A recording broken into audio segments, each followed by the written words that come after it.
Yeah, good morning and welcome to the IACC Masterclasses. These are truly classes given by masters, people with mud on their boots, people who first-hand fought or committed corruption. Their stories really go beyond theory, beyond the grand ideas of what could and should be done. But they give you practical, first-hand tools to fight corruption yourself. And today we're going to dive into culture, because if corruption is a one-person thing, just a rogue person, the solution seems easy.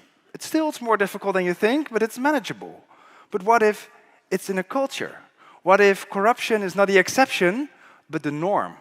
When people who fall for it are not the bad guys, but just doing what everybody does, just taking care of themselves? What if those who don't are not the normal people, but the losers or the weirdos? And what if those who stand up against it are not the heroes, but the snitches and the backstabbers? What do you do if it's so deeply in a culture, and when it's a culture with history, habits, beliefs, and heroes? How do you turn around a culture of corruption into a culture of integrity? Our speaker today has studied this phenomenon for years. He was trained as a lawyer, he served as the president of the Open Society Foundation, and he spent most of his career working on justice sector reform around the world to make sure that justice is done, or in some cases at least a little bit less injustice is done. He is a professor of practice of public integrity at the University of Oxford, and his work focuses on the leadership challenge of transforming cultures of corruption into cultures of integrity.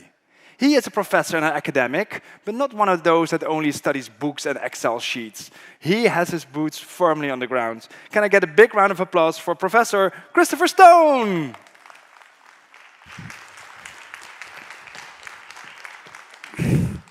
Christopher, good morning. Great to be here. We're delighted to have you here. You're going to take away your masterclass. In between, you're sometimes going to ask the audience's reflections, and hopefully in the end we have some time for Q&A. Excellent. Terrific. So, good morning. It's great to see you. When I started teaching some decades ago at the Harvard Kennedy School, there were lots of courses offered. And I only wanted to teach people who actually wanted to take the course. So I always scheduled my courses for first thing in the morning, because it meant that everybody who actually turned up actually wanted to be there. So I am really excited to be working with you all today on this subject. As you've heard, I'm trained as a lawyer. I worked as a criminal trial lawyer in Washington, D.C. at the start of my career. But I've spent most of the last 40 years working with public leaders around the world who are trying to turn cultures of corruption into cultures of integrity, or just repair systems of justice. It's an inspiring way to work. I've met extraordinary people. I want to share some of their stories today with you, and some of the work that they've done. What we're going to do,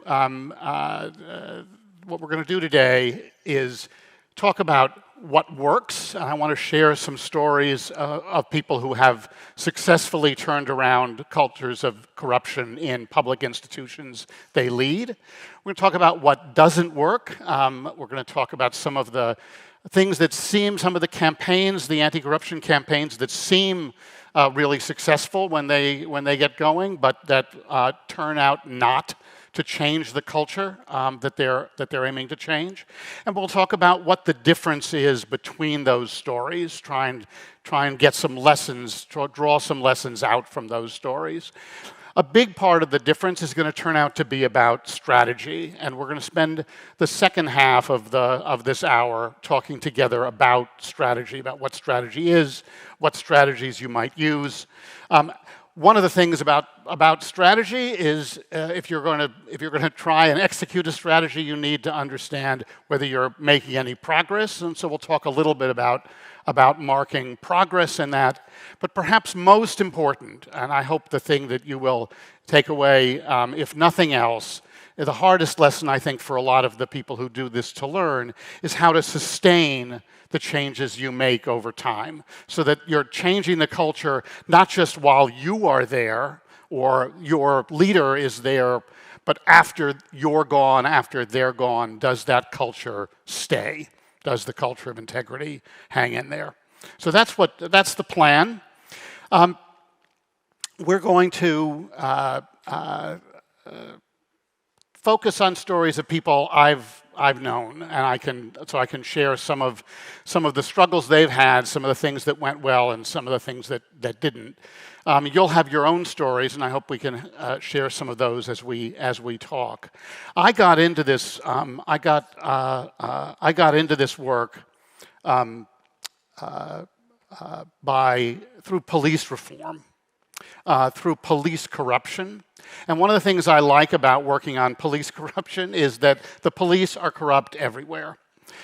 Police corruption is a problem in every country, in every police organization, and it's a constant fight to try and build cultures of integrity in policing because the temptations to corruption are so great and so pervasive.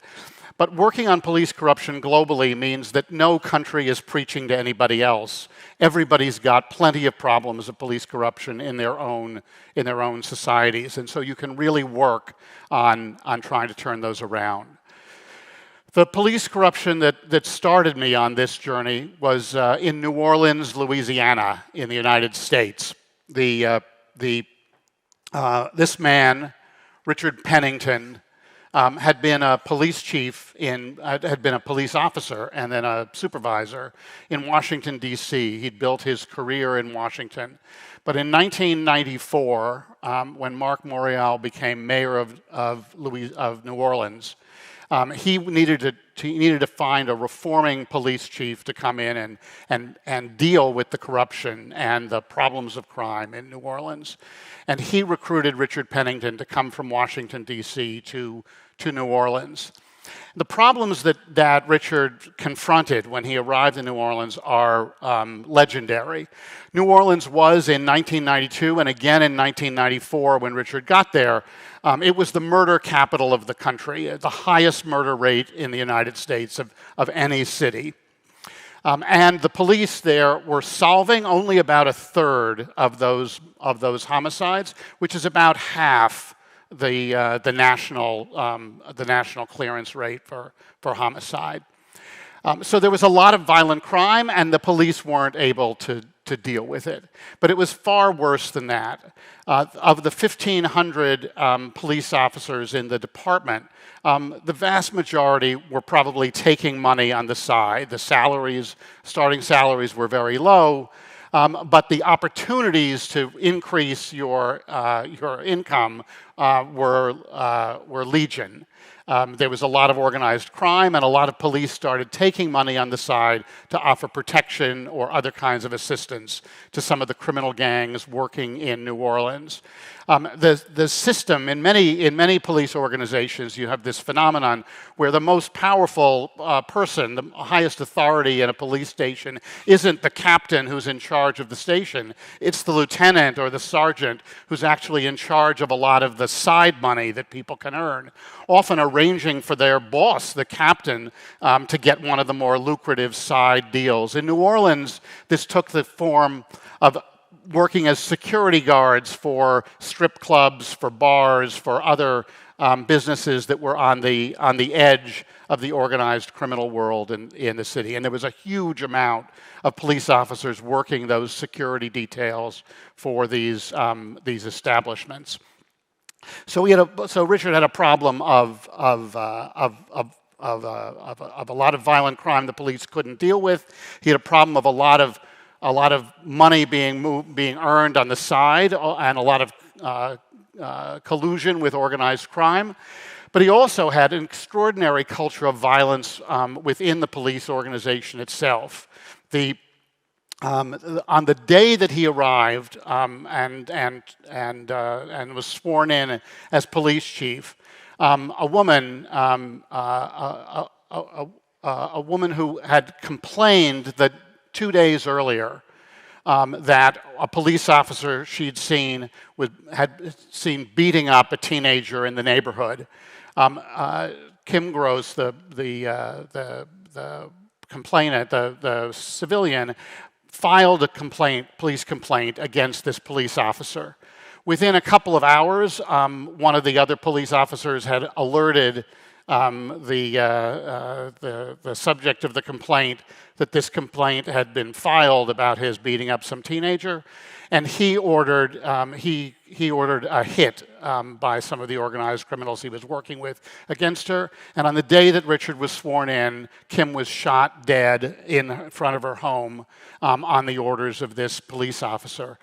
On the same day that Richard was sworn in, at his ceremony, the head of the FBI office in New Orleans came up to him, took him aside and said, I just want to introduce myself and I want to tell you, you have a lot of corruption in this police department, and we're actually running an investigation of a whole gang of your police officers who are working with the cocaine cartel to run drugs in the city. So Richard had lots of indication from the very beginning that he was facing a huge problem in New Orleans. Indeed, the FBI turned out to have been recording that police officer. The way we know he ordered the hit of Kim is that he was one of the targets of the FBI sting working on the cocaine protection racket, and they'd actually inadvertently recorded his call to the hitman in which he arranged the hit. They took them some days to figure out the slang and code he was using, and then they realized they had evidence. He was prosecuted not just for the cocaine conspiracy, but for the murder as well. It ended up on death row in Louisiana. But that's getting ahead of the story. It didn't turn around quickly. A few months after Richard got there was another incident where one of the police officers on the force, had been on the force for a few years, was at a restaurant run by a Vietnamese family, the Vu family. She left the restaurant at the end of her meal, went to connect with her boyfriend. They came back to the restaurant and they robbed it at gunpoint. They used a gun that she had stolen from the police evidence facility. And in the course of that robbery, they killed 2 members of the Vu family, and they killed the police officer who was working a detail as security guard on the side in the restaurant. The officer they killed had been Antoinette's partner, had been the police officer's partner. She killed him and then fled the scene, and then in her uniform came back to help investigate the homicide. And one of the family members who'd survived the robbery identified her as the shooter. She was arrested, and she's also ended up with a death sentence for that. But Richard had a lot of culture of corruption to deal with in this department. So what did he do? He did I'm not going to. We could spend a few hours together talking about everything Richard did, but I want to highlight a few of the strategies that he used. So the first thing he did was he called in the FBI. The FBI officer who introduced himself was working on this cocaine sting. He asked the FBI to assign 2 officers to embed them into the police department and to start working with him against the corruption in the department. But he also used working with the FBI and working with gathering information from inside the department, identified the people he thought were the ringleaders, the people who were driving the corruption, profiting from it, recruiting new police officers into that corrupt culture. There were about 1,500 police officers. He figured that there were probably the majority of them were in some ways participating in this corruption. But his theory was there were probably 10, 15% who were driving this, who were really the ringleaders of it. There were probably another 10 or 15% who were keeping their heads down and just not going along with it, even though they weren't whistleblowing, they weren't complaining to anybody. And there was probably about 70% of the middle who were just going along with the culture. That's what everybody did, so they did it too. So Richard's strategy was to eliminate the 10 to 15% of the ringleaders, do his promotions, build the new leadership he needed from that 10 to 15% who hadn't been participating, and hope that those two moves would just swing that middle into more compliance, more embrace of a new culture of integrity. And we'll see that formula show up in story after story of successful turnarounds, focusing on not everybody who's participated in corruption, but on those 10 to 15% who are driving it. Focus on the people who've not participated for your future promotions, and just move the people in the middle in terms of their behavior, so you don't have to lose all of the talent, all the historical memory, all of the capacity of the organization. So he fired over 100 officers. They've only prosecuted about 50 of them. The others were fired. Many of them fought the firings in the Civil Service Commission. They aggressively fought back about that, and they were able to remove, between the firings, the prosecutions, and just driving some people out, he was able to move out about 200 people he'd identified as the people he needed to get rid of. That's a big chunk of 1,500 police, but it's not the whole department. He started recruiting new people and did a lot of things that you will have seen before. He introduced a new ethical code. He did a lot of management training and a lot of basic training. But he also changed the rules. So the law permitted these police officers to do those details, to work on the side and earn money. But he instituted new rules that were stricter than what the law required. He built a standard in the department that was beyond what the law required. And that meant the officers weren't able to work more than a few hours a week on those side details. He didn't end it. He couldn't end it. But he tried to limit it through departmental regulation, not through changes in the law. He also tried to introduce new techniques of policing. We could again talk for a long time on the side if you're interested. He introduced a series of reforms known as community policing, moving police officers closer to the communities they were policing, getting them more involved in those communities, and building better relations with the residents. He also introduced a series of data-driven strategy sessions in which police department analysts were targeting areas where there was crime, asking the commanders what their strategies were, and trying to drive a culture of excellence in crime fighting in the city. The result was remarkable. In addition to removing those ringleaders, prosecuting some of the most serious corrupt police officers and winning those 2 criminal cases against police officers. Indeed, there were 50 police officers charged with felonies that had occurred in the last 18 months by the end of his first year. But in addition to all that accountability for past corruption, for 50, 100, 200 people leaving the force, he began to bring crime down. So crime started falling in New Orleans by double-digit percentages every year, year after year. So the murder rate came down, the violent crime rate came down, and the police department began to understand it was possible for it to succeed on crime in this situation. As Richard told a New York Times reporter a couple of years after his start, the real secret here was building pride, building a sense that you could fulfill the mission of the organization, and that source of pride is a theme we'll see over and over again in these successful turnarounds. Let me introduce a different story. Soledad Nunez was appointed in 2013 2014, as the Minister of Housing in Paraguay. The housing ministry in Paraguay that Soledad became responsible for had been assembled some years earlier from a couple of different government departments. And a new president in Paraguay became elected in what's known as the Colorado Party, 2013, named Cortés.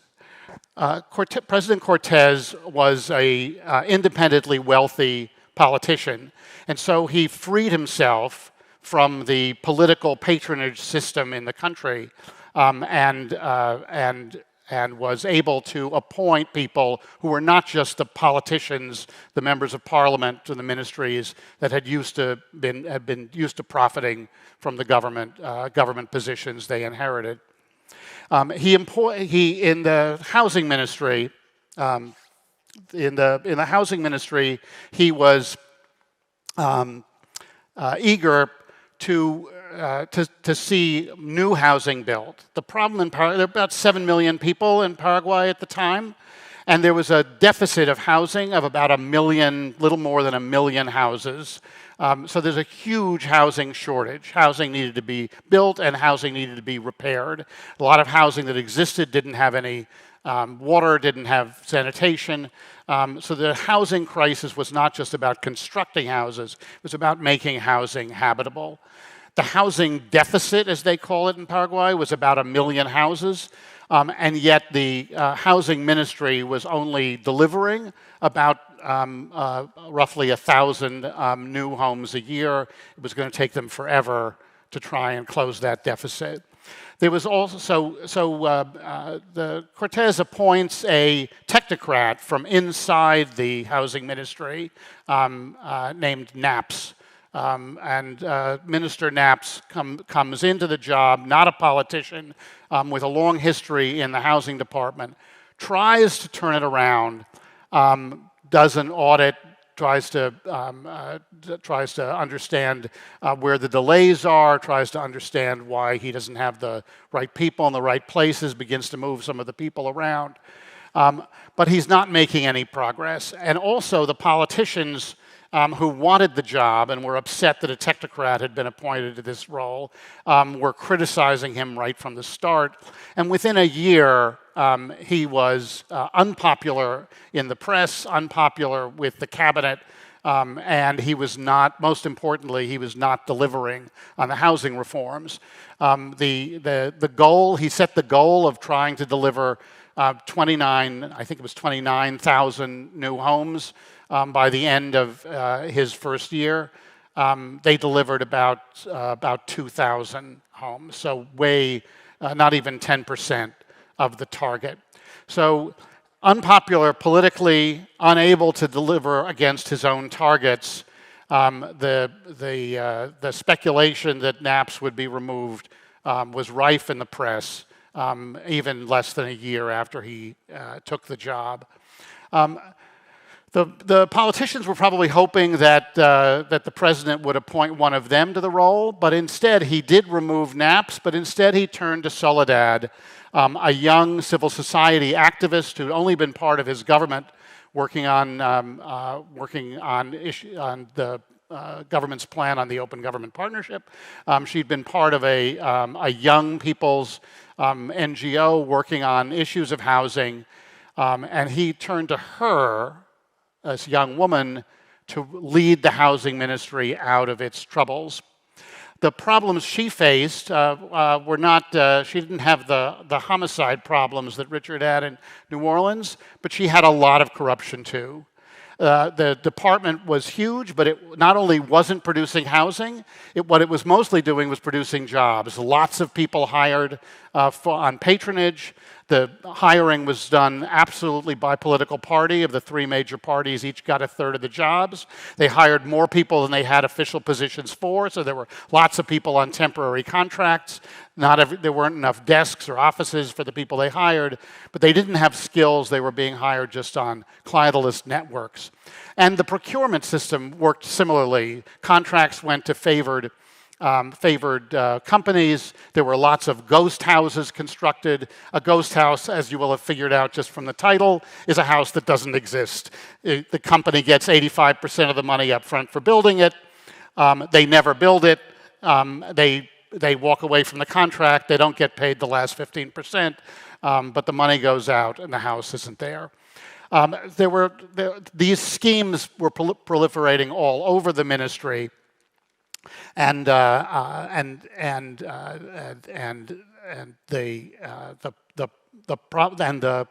further to corruption was the problem of bribery within. That is, all the permits that are needed, all the movement, all the bids, all the contracting, all was combined into a system in which many, many members of the organization were supplementing their income with these bribes. The king of housing was not the minister, but was the second in command, the head of administration, who across political parties had always managed to keep a tight control of this new ministry. His name was Gonzalez. He was essentially the number 2 or the chief administrative officer, and he was, in some sense, the organizer of this clientelist patronage, bribe-filled structure. He even kept a separate office down the street from his formal office in the ministry where he could meet with contractors and run his deals. He built himself a lavish home. He included a football pitch on the home and used to invite everybody from the organization to come over for an annual football games and barbecue at his home. He was a beloved figure in the organization because he was the source of a lot of extra money and a lot of fun for the staff. It just wasn't an organization very focused on building housing. So how did Soledad respond to this? So first, she launched an investigation into some of that bribery. The investigation was designed and did focus on Gonzalez. And within a few months of taking the job, she fired Gonzalez, which was seen as someone who had protection in the Senate, had friends in politics who'd been entrenched in the organization for a long time. But she removed him and made a big public release about it. It was covered in the press a lot that he was removed. But then she set about trying to change the culture inside the organization. She conducted she organized lots of the staff to go out and do personal audits of the housing projects that were underway to find out what was really happening in the field. She hired a lot of young, what she called coordinators, young people who were assigned to each of the directors who reported to her in each of the divisions to help them improve and help them meet their targets. But all those coordinators not only reported to their director, they also had a dotted line reporting to her. She wanted to gather information, understand who she could trust and who she couldn't in the organization, who was on side and not. But she also wanted to help the organization actually get things done. In place of choosing projects to build based on political parties or clientelism and networks, she built a housing need index so that the housing projects could be prioritized on real need. And she hired, the main hiring decision, the person she brought in from the outside, was the head of human resources, somebody she could trust, who began to build a meritocratic rather than clientelist recruiting process. She did the same thing Richard did, new ethics codes, training on integrity, but she also built a lot of transparency in the system. She created a public map available so people could see every contract awarded, see every project that was being done, and try to bring the public into the story. She also brought the public into the story by inviting journalists in. So instead of seeing journalistic coverage of all the problems as a threat, she wanted the journalists to come in, and she built relations with the news media and tried to build coverage and explanation of what this was. She also taking advantage perhaps of her youth or just her technical skill, she launched her own social media platform, and she published on the organization's website every document she signed. So every time she signed something, that became public. So she began to build a confidence in the public that she was really trying to turn around this system. She had the same theory that Richard did. She figured there was 10% of the people in the organization. She had a lower number than Richard did. She thought it was 10% who were the ringleaders. She thought it was 10% who had stayed free of the corruption. And it was the 80% in the middle she was trying to shift. At the end of her first year, she'd set a more reasonable target. She said she was going to build 12,000 houses that first year. She built 10,000. She missed the target by 2,000, but the organization had never built more than 2,400 houses in a year before, and they had been falling, not rising, under her predecessor. So she built 10,000 houses, and she took advantage of an index run by another part of the government that was hoping to improve efficiency in the governments of Paraguay, an index called MECIP, which is a statistical index of efficiency in government service. Her ministry, the housing ministry, had been scoring under 2 on a 5-point scale on that, and in 1 year she moved her agency score up to 4.39 on a 5-point scale. So from about 1.9, just under 2, up to more than doubling the score and becoming one of the most efficient organizations in the country. So that's second example of a turnaround of a highly corrupt organization into one that can begin to deliver on its promise and begin to change the culture. The third story I want to tell just very quickly is this man, Balaji Owasanoye, who was the head until this last February, the chairman of the ICPC, one of the two anti-corruption commissions in Nigeria. I met Balaji when he was the secretary to the president's anti-corruption commission when President Buhari took office. Probably when would that have been? 2013, 2014? Someone can fill me, can correct me. But when the post opened, when President Buhari had a chance to appoint a new chair of the Anti-Corruption Commission, he turned to the secretary of this advisory body and put Balaji into the role of chair. There's a lot of stories one can tell about Nigeria. It's a very difficult environment to try and do a public corruption turnaround. But the brief story I want to share has to do with the ports in Nigeria. The Nigerian ports were another scene of huge corruption. Ships would come in to load up material from businesses in Nigeria for export. They would come in, and when you're running a freight operation, everything depends on how quickly you can get into that port, get your material offloaded, load up the new materials, and get out of that port. And Nigeria was one of the worst in the world. So the World Bank, some of you may know, the World Bank, together with a private consortium, grade every port in the world every year on how they rank on essentially a measure of how efficiently the port runs, and that's mostly about the time it takes for ships to come in and out. Nigeria, of almost 300 ports that were ranked in 2021, Nigeria was in the bottom, the Lagos port was in the bottom 10 of those ports in the world because it took so long to get the freight on and off, and that's because at every step there was a new procedure all of a sudden discovered, and unless you made a payment, that procedure would stop whatever had to happen next. It could take days, weeks, months to get your ship out of that port. The Maritime Association and the ship owners and the associations of shippers had been working with his predecessor, with Balaji's predecessor when he came in, to try and see what they could do about that. They learned some information. They had some ambitions to try and reduce that. But Balaji made this a priority and began to gather together all of the different government departments that were involved in that port operation with the ship owners.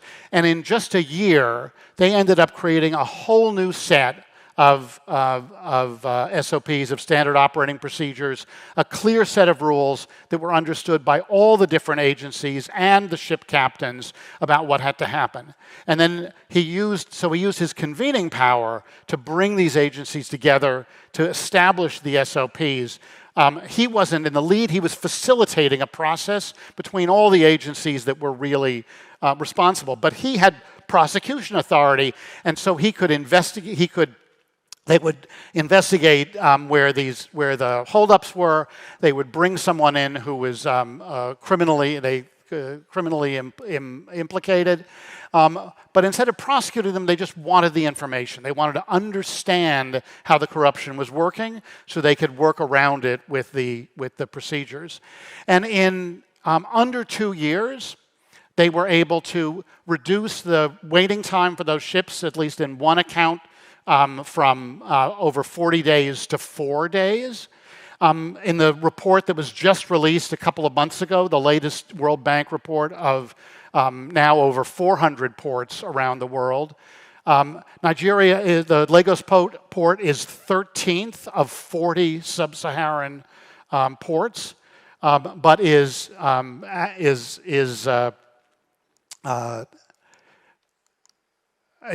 ahead, as you see here, is ahead of Houston, ahead of Seattle. I like these. I just pulled these examples out of the report. But Lagos is now scoring better on the World Bank Index than all these reports in the so-called Five I countries. It's a remarkable turnaround and a remarkable delivery of ending the culture of corruption in the port that was preventing the business from continuing there. So three stories of turnarounds. So I just want to very quickly contrast those three stories with some of the two famous stories you'll know a lot about that, in my view, didn't work. They may have succeeded on putting some people in jail, but they didn't change culture, which is what our focus on is here today. So, anybody know who this is? Anybody recognize? This is Antonio Di Pietro. He is the Italian prosecutor who led the Mani Pulite, the Operation Clean Hands prosecutions in Italy in the 1990s. The 1992, in February of 1992, a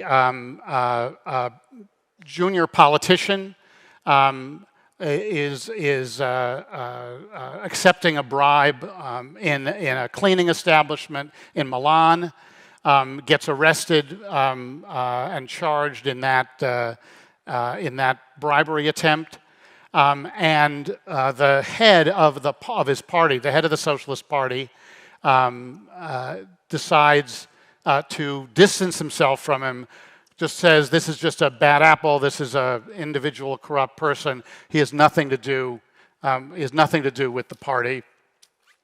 So Craxi, the head of the PSI, the head of the Socialist Party at that time, distances himself from this politician, and the politician turns around and says, okay, and starts talking to Di Pietro, and starts revealing a system of corruption that had fueled political parties, not just the PSI, but all of the parties in Italy for years.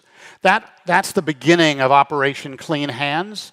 And over the next 2 years, half of the MPs in Italy are charged and implicated in the corruption. Craxi is, there's $4 billion US equivalent of $4 billion US in bribes uncovered and described going to the political parties. Croxy himself, the head of the Socialist Party, is protected through parliamentary immunity until finally, as the scandal builds, the parliament revokes his immunity. He's charged. He testifies in December 1993, admits to the particular bribe that he's charged with, $250 million US to a state-owned energy company, and he admits it happened, and he just calls it the cost of politics. There were suicides among members of the party who were charged, one of them leaving a suicide note saying, "I never took a single lira for myself. It was all for the party. It was a corrupt system. I was participating in it," and then kills himself. The scandal completely shook Italy. It destroyed the PSI, collapses. 400 councils are disbanded across the country because of the corruption. Croxy himself is convicted in that bribery case, not surprisingly, since he'd admitted the bribe. In May of 1994, he flees to Tunis. He's sentenced to 27 years in prison in absentia. It's reduced on appeal to 10, and he dies, never having returned to Italy in 2000. But by the time he dies in Tunisia, the backlash has set in, and Manipuleti is a complete failure. Berlusconi is elected. Berlusconi was a businessman at the time who was putting a lot of money into the PSI. All of a sudden, his politicians are no longer standing, so he goes into politics himself. He wins the election. He opens investigation against Di Pietro. Di Pietro is never formally convicted of anything, but he ends up resigning from his post.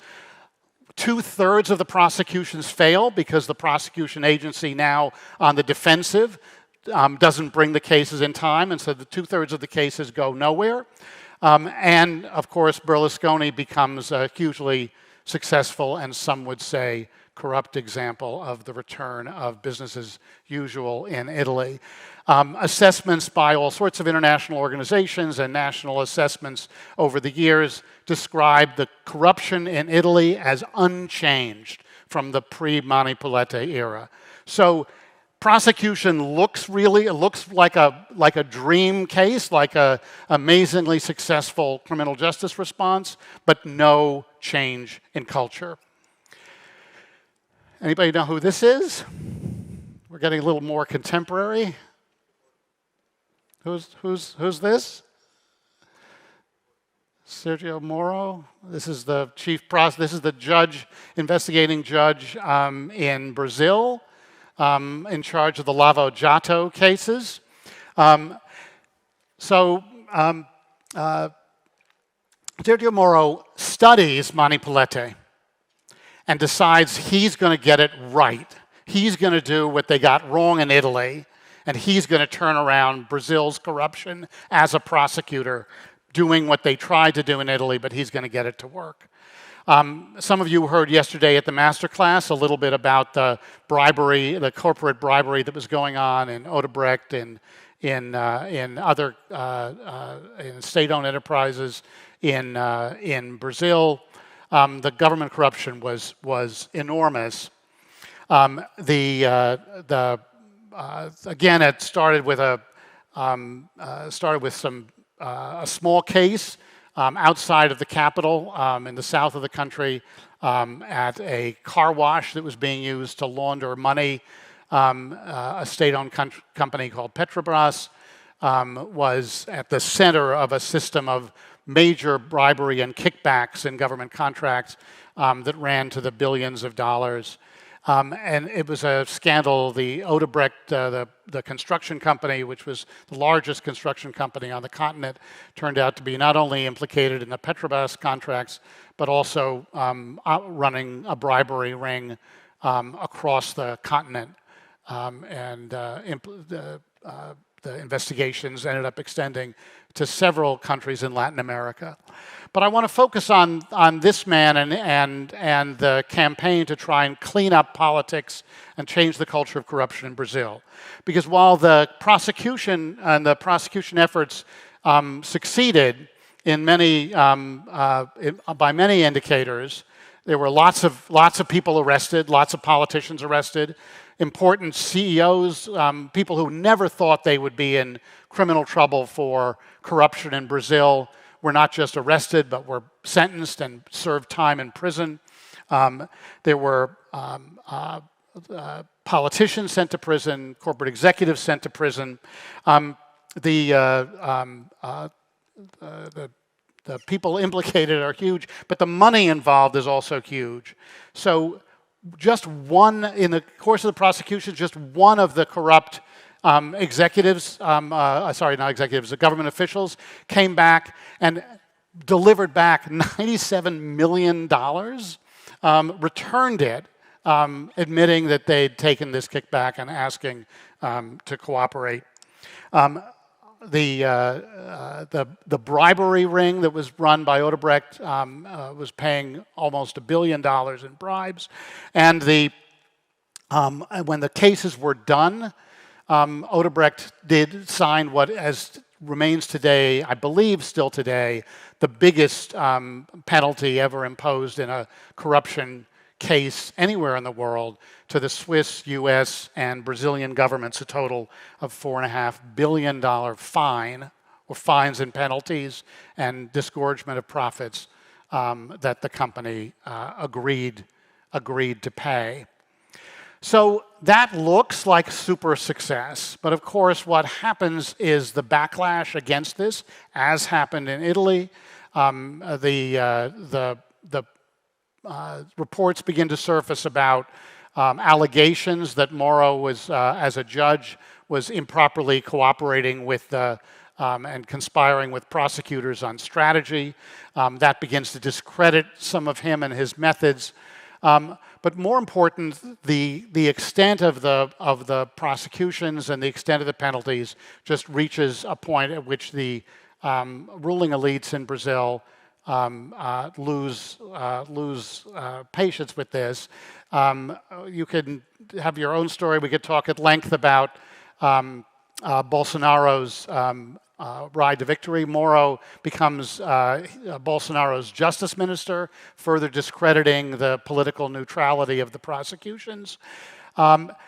He ends up resigning, saying that Bolsonaro wasn't sticking with his anti-corruption commitments. But the Lava Jato case the cases begin to unravel. The people going to prison start getting released from prison, and just this year in January, the Supreme Court voids or suspends the entire Brazilian side of that penalty against Odebrecht. And then in February this year, the Supreme Court suspends all of the fines imposed in Lava Jato, allowing the companies to renegotiate them because they were coercive, they believe at the time they were done. So you have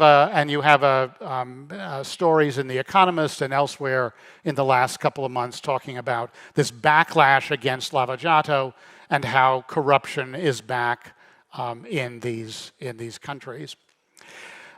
So I just want to ask you, take a minute here. What's the difference? What's the difference between these two sets of stories? I've told you 3 stories about. Sorry. Shall we give people? Yeah. 3. Shall we give people a minute to discuss amongst each other, and then we're going to ask some people. Well, let's just. Anybody got an idea? What do you? Told you 3 stories about turnarounds, 2 stories about 2 prosecution efforts that didn't. What's the difference?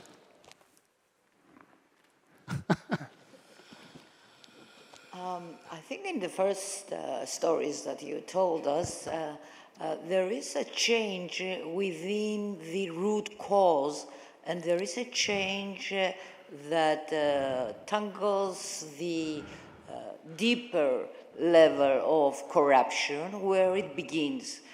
In the other stories, they try to fix things on the surface where underneath there is a lot going on, and the moment someone turns around, things turn again the way they were before.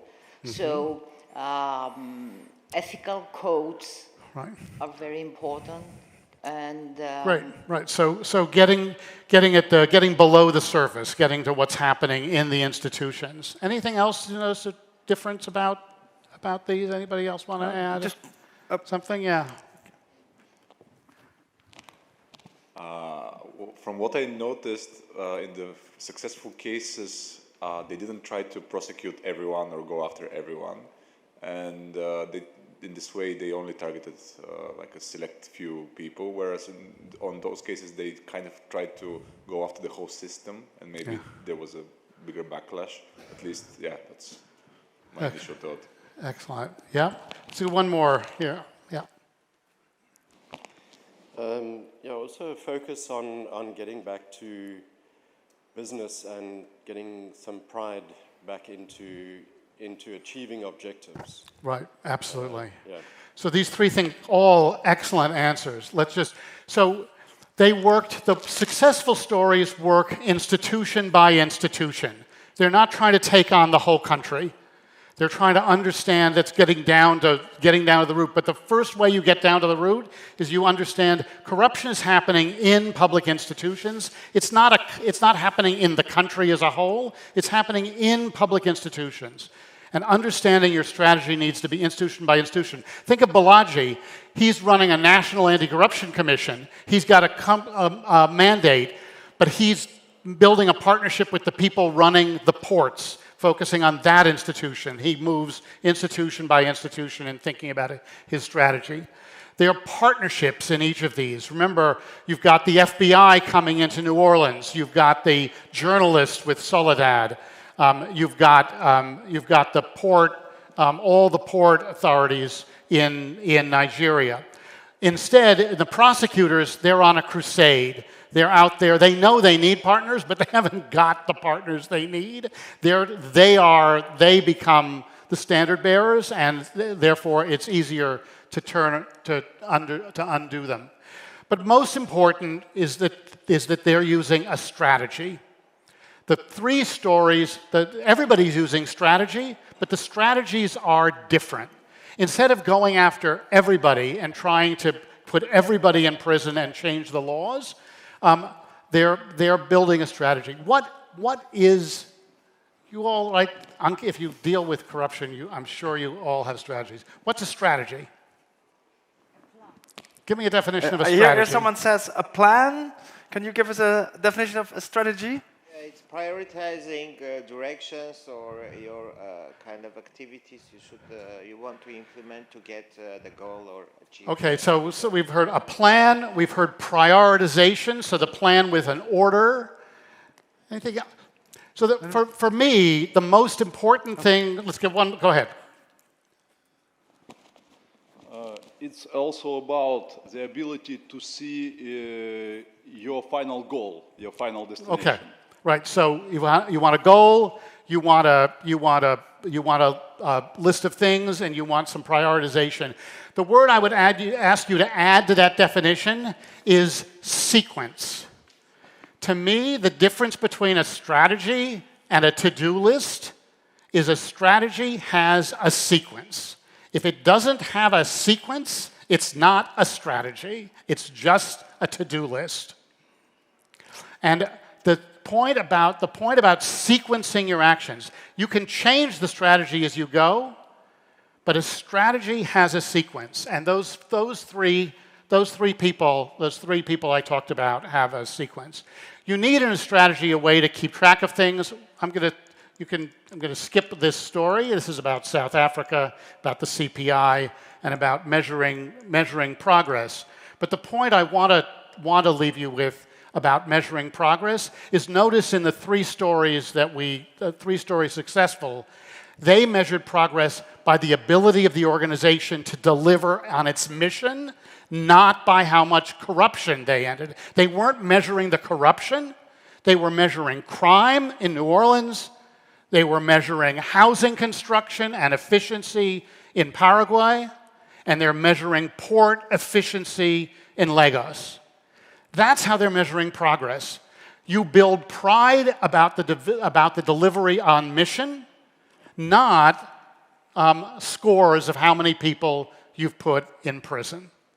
This is again. Some of you may recognize Michel Pierre-Louis, very briefly Prime Minister of Haiti, but mostly known in corruption circles for having made possible the reconstruction after the terrible earthquake in 2010 in Haiti, where international organizations weren't willing to trust the government with the reconstruction money, but by bringing back a former prime minister who had a reputation for integrity and letting her deliver on the reconstruction, Haiti was able to actually make tremendous progress on reconstruction in just a very few years. And she measured progress by the ability of people to use a public park, which they reconstructed in the center of Port-au-Prince in Haiti. Lots of ways of measuring progress, but the point is to measure progress on things that matter to people, not on the criminal justice system. So I just want to. I'm just going to end this with a point about sustaining this, because the flaw in the three stories I told you was about sustainability, and I'll end with this point about Richard Pennington, my friend from New Orleans. Richard was a brilliant, no longer with us, but Richard was a brilliant police chief and a brilliant reformer. But he believed he was the reason it was succeeding, and so he didn't build in the sustainability.